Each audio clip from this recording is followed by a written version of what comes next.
Hi, I'm Dorothy, and today I will be doing a presentation on telehealth. What is telehealth? Telehealth is the use of electronic information and telecommunication technologies to support long-distance clinical health care. Telehealth benefits patients who live in rural areas, who have a lack of transportation, no access to health care providers, and they also live in poverty and have a lack of economic support. Benefits of telehealth.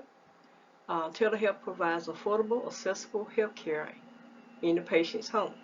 It promotes independence in elderly people, reduces office visits and hospital visits. It makes patients owners of their health care and decisions. Convenient services provided in-home through video conferencing, early detection of medical issues, and quick access to treatment.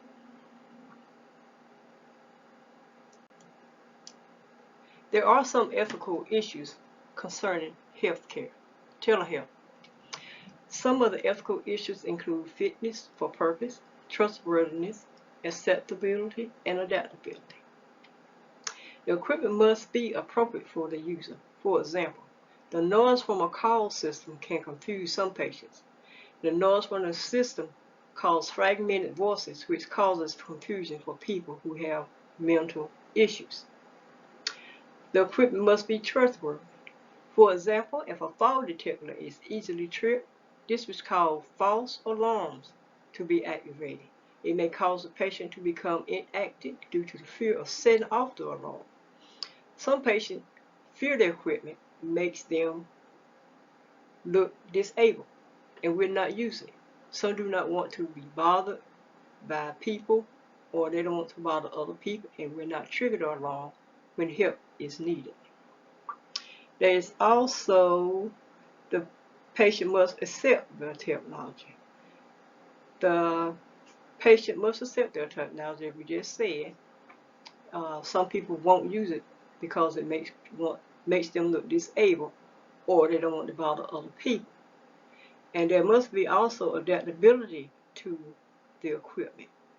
They must know how to use the equipment properly. And the equipment, the main thing about adaptability, the equipment must not invade the patient's privacy. The patient privacy is very important, and we have to make sure that the equipment is not invading their privacy. There are legal issues associated with telehealth.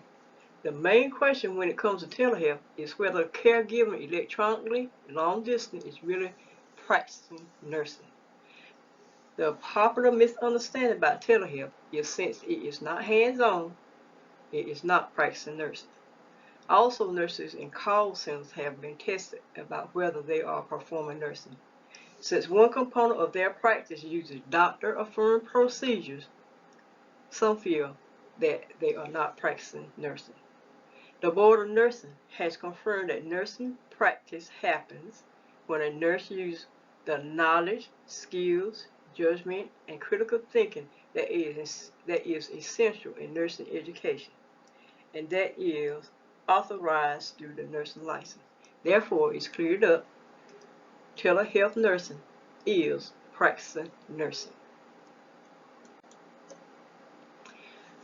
The impact of telehealth. Telehealth has shown to be beneficial to chronic heart failure patients. Studies have shown that patients overseeing chronic heart failure using telehealth technology showed a decrease in the use of healthcare resources by 41%. Visit to the doctor office was reduced by 43%. Visit to the emergency room department and hospitalization was reduced by 33%. Training patients along with self-management plans among the elderly are important elements in handling chronic illness. Tools and technology for telehealth. There are three essential tools when it comes to telehealth: a safe and reliable internet connection, a custom configured hardware, and custom software. Before the consultation begins, telehealth patients are contacted to discuss their health plan and to sign consent forms.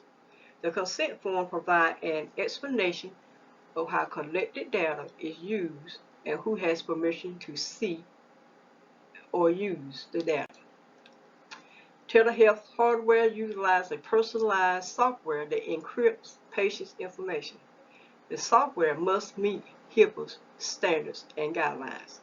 Cards, desktop, computers, laptops, and tablets are the most utilized hardware in telehealth.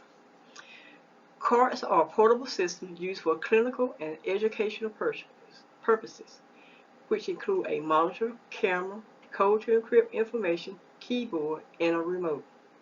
Cards enable the viewing of images, take pictures to share and forward images to the necessary health specialists. Cards are devised to evaluate the patient's needs. Video conferencing. Video conferencing is a set of telecommunication technology which allows two or more locations to communicate by simultaneously two-way video audio transmission. Information is transferred by internet-based communication, integrated services digital network, satellite, and by 3G phone. The first VC was conducted in 1932 by Michael Ellis DeBakery, who performed an open heart surgery. Since then, the use of video conferencing has spread. Video conference is used for surgical telemonitoring, trauma and emergency medicine, post-operative follow-up of patients, education of surgeons, and multidisciplinary team meetings. Video conferencing allows communication by audio and video between two locations. Telehealth holds extraordinary promise in delivering available quality health care in the home setting. Telehealth represents the biggest area of development in home-based health care for region isolated people, and it is become a widespread among the elderly because it gives them the ability to age gracefully and with dignity. This concludes my video of telehealth, and I hope you have enjoyed. Thank you.